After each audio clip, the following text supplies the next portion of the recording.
We live in an age of amazing technology. But for some people, just being a consumer of off-the-shelf gadgets isn't enough. If you're bored with this and looking for something more exciting, why not take a trip around the world at the speed of light?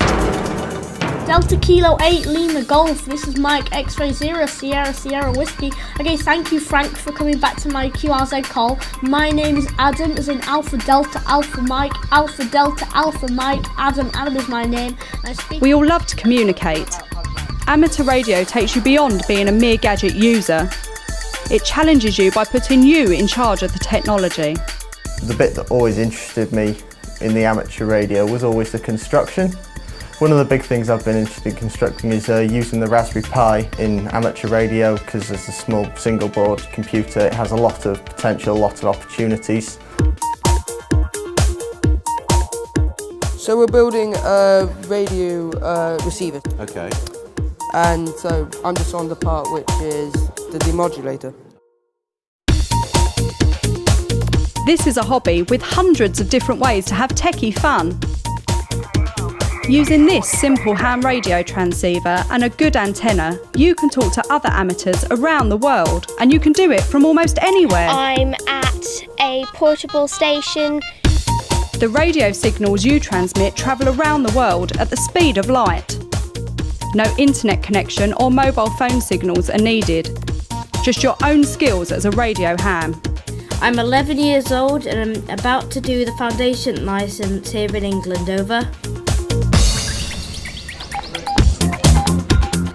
I got into amateur radio really to get a greater understanding of technology. I spend so much time on my phone, on laptops, and really have no idea how any of it works. It was a really welcoming experience for me, a really great community, and really easy to actually do. In disaster situations, when normal communications are out of action, amateur radio still gets the message through, which is why many hams belong to organisations that train their members to provide emergency radio links when needed. I like the practicality of being able to send a message and know how to get something out to someone under your own steam, so kind of making it yourself. And I'm very interested in being able to do the electronics, being able to build things, being able to be self-reliant in communication. I think that's really interesting.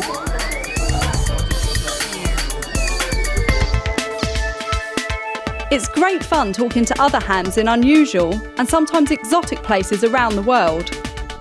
And beyond. The International Space Station carries ham radio gear on board, and there's always licensed amateurs among the crew to use it, such as Commander Doug Wheelock. I've really enjoyed using the ham radio and talking to ham radio operators all over the world. Radio amateurs around the world also build and launch their own satellites, and hams anywhere can use them for space communication experiments. And of course, to chat to each other. Golf 1 X-Ray India Echo. Golf 1 X-Ray India Echo, Golf Bravo 1 Yankee Oscar Tango America. Afternoon, 5 and 9. We're using SO50, which is an FM transponder satellite, which was going over from about west to north, around 70 degrees elevation.